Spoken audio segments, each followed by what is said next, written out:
Baik, selamat siang Pak Mas Agus dan Pak Yuga. Terima kasih atas waktu yang diberikan. Di sini saya akan mempresentasikan hasil dari UTS saya, yang dimana eh, pada nomor satu yaitu jelaskan hubungan antara lereng keseluruhan, lereng interam, dan lereng tunggal berdasarkan gambar di bawah ini. Eh, kita bisa melihat pada gambar di samping berdasarkan gambar tersebut. Penjelasan hubungan antara lereng keseluruhan, lereng interam, dan lereng tunggal adalah yang pertama, lereng tunggal atau bench face angle atau lereng tunggal adalah sudut kemiringan dari satu jenjang atau bench. Ini adalah kemiringan lokal di setiap jenjang atau tingkatan yang biasanya lebih curam dibandingkan lereng keseluruhan dan lereng interam karena area ini lebih kecil. Yang kedua di sini adalah lereng interam atau interam angle. Lereng interam adalah sudut yang dibentuk oleh beberapa jenjang atau bench yang digabungkan tanpa adanya ram atau jalan angkut. Lereng interam lebih landai dibandingkan dengan lereng tunggal karena mencakup beberapa jenjang sekaligus, sehingga sudutnya perlu diperhatikan untuk kestabilan. Yang ketiga adalah lereng keseluruhan atau overall slope angle. Lereng keseluruhan adalah sudut kemiringan yang diukur dari toe slope atau kaki lereng hingga ke crest atau puncak lereng dari keseluruhan tambang. Sudut lereng keseluruhan lebih landai dibandingkan sudut interam dan lereng tunggal karena mempertimbangkan stabilitas seluruh lereng tambang dari dasar hingga puncak. Secara keseluruhan, sudut dari ketiga tipe lereng ini mempengaruhi stabilitas dan keamanan tambang. Sudut lereng tunggal yang lebih curam diperbolehkan pada jenjang kecil, tapi sudut keseluruhan harus lebih landai untuk menjaga stabilitas tambang secara umum.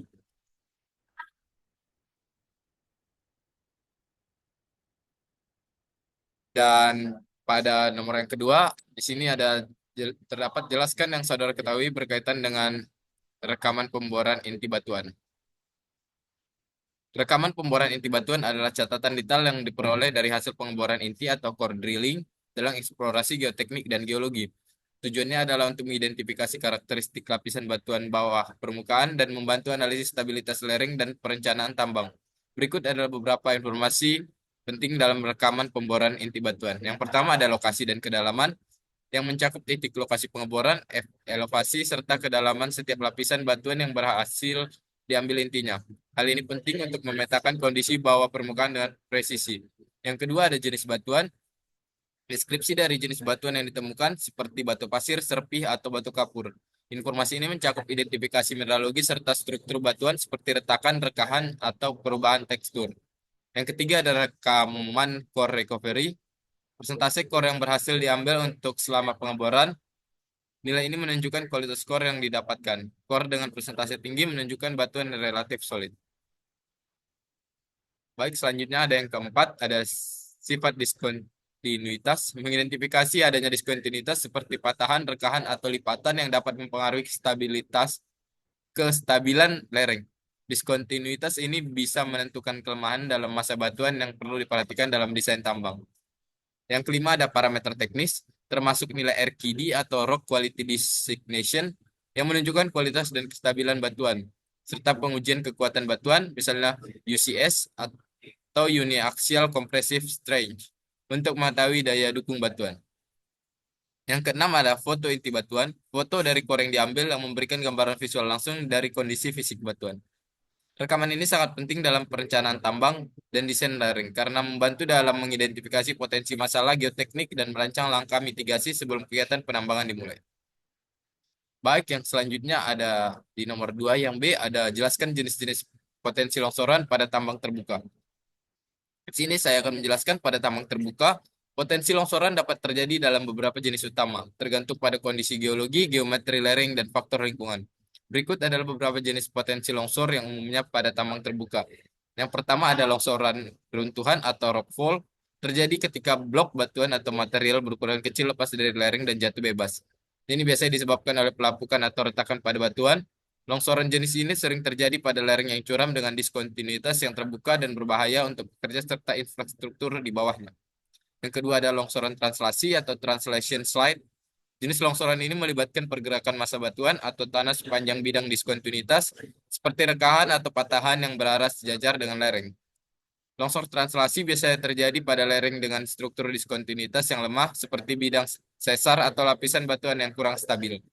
Yang ketiga ada longsoran rotasi atau rotational slide atau SLAM. Longsoran rotasi terjadi ketika massa batuan atau tanah bergerak menuruni lereng dalam pola rotasi. Gerakan ini biasanya mengikuti bidang lengkung atau melengkung ke dalam, yang mengindikasikan tanah atau batuan yang lebih plastis. Longsoran jenis ini umum pada tanah lempung atau material yang kurang kohesif. Yang keempat ada rayapan tanah atau creep. Rayapan adalah gerakan lambat dan kontinu dalam material di lereng, biasanya terlihat dalam tanah atau material lepas. Faktor penyebabnya bisa berupa gravitasi, perubahan suhu, dan kelembapan. Meskipun kecepatannya rendah, rayapan dapat menyebabkan deformasi lereng dalam jangka panjang. Yang kelima ada longsoran aliran atau flow slide. Longsoran aliran terjadi ketika material lepas seperti tanah atau material berbutir menjadi jenuh dengan air dan mulai bergerak menuruni lereng seperti aliran fluida. Longsor ini sangat cepat dan berbahaya, seringkali terjadi setelah hujan deras atau saat sistem drainase tambang tidak efektif. Yang keenam atau yang terakhir adalah longsoran kombinasi. Beberapa longsoran dapat berupa kombinasi dari berbagai jenis longsoran, misalnya gabungan antara longsor translasi dan rotasi. Kombinasi ini terjadi pada lereng yang memiliki banyak bidang lemah atau pada material dengan variasi kekuatan yang tinggi. Setiap jenis longsor memiliki karakteristik dan faktor pemicu yang berbeda. Oleh karena itu, memahami jenis-jenis longsor ini penting dalam penilaian risiko dan desain stabilisasi lereng di tambang terbuka, sehingga keselamatan tambang dapat terjamin. Baik, selanjutnya ada pengaruh ukuran terhadap kekuatan batuan. Yang A diagram Moore seperti pada gambar di bawah ini. Eh, Dapat dilihat pada gambar di bawah ukuran massa batuan. Kekuatan batuan sangat dipengaruhi oleh ukuran atau skala massa batuan. Dalam gambar A, kita bisa melihat gambar di atasnya. Massa batuan digambarkan dengan berbagai tingkat kekerasan dari batuan utuh atau intent rock, hingga massa batuan yang memiliki banyak diskontinuitas atau rekahan. Semakin besar jumlah rekahan dalam massa batuan, kekuatannya akan berkurang. Ini karena setiap diskontinuitas seperti join atau patahan menjadi titik kelemahan yang memudahkan batuan untuk runtuh saat menerima beban. Diagram Moore atau kolom. Diagram ini menunjukkan hubungan antara tegangan normal, sigma, dan tegangan geser atau tau pada berbagai kondisi batuan.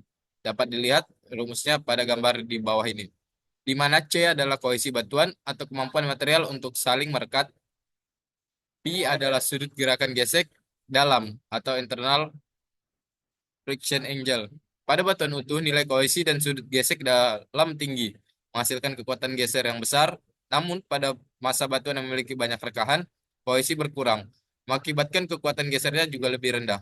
Secara keseluruhan, semakin besar massa batuan dan semakin banyak rekan yang ada, kekuatan terhadap geseran akan berkurang. Faktor ini penting dalam perencanaan kestabilan lereng tambang untuk menghindari resiko longsor.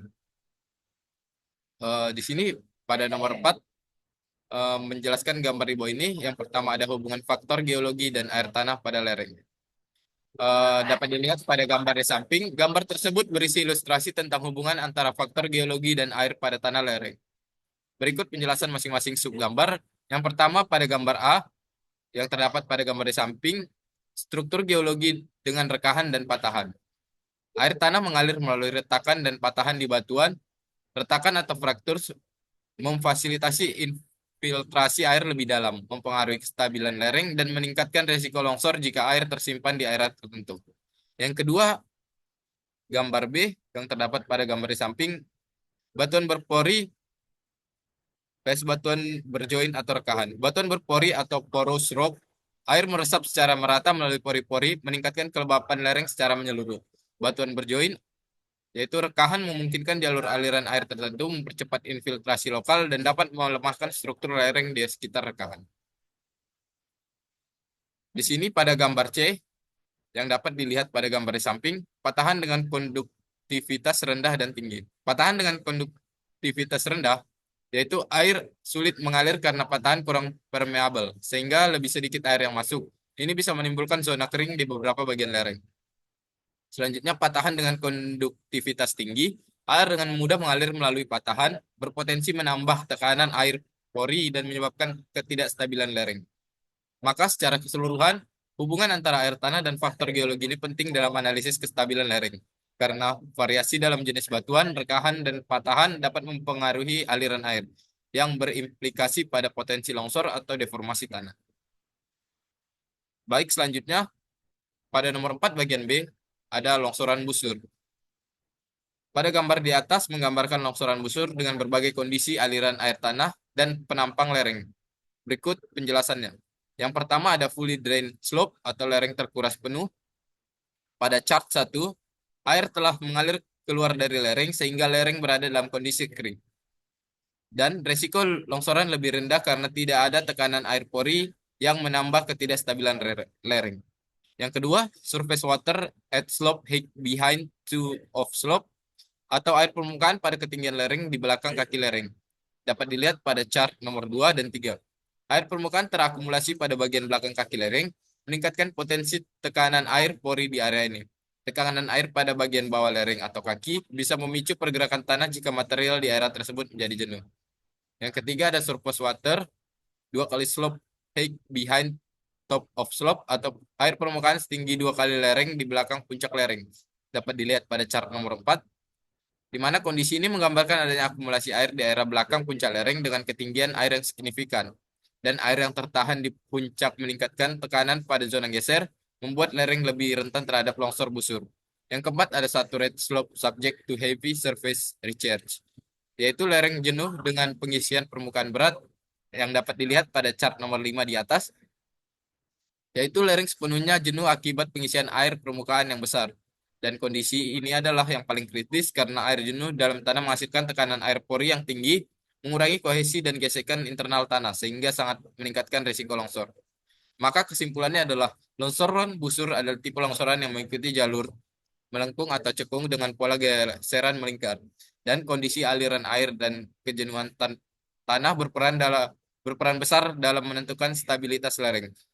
Semakin tinggi kejenuhan dan tekanan air pori, maka semakin besar potensi terjadi longsoran busur. Baik, sekian presentasi dari saya. Kurang lebihnya saya mohon maaf dan terima kasih.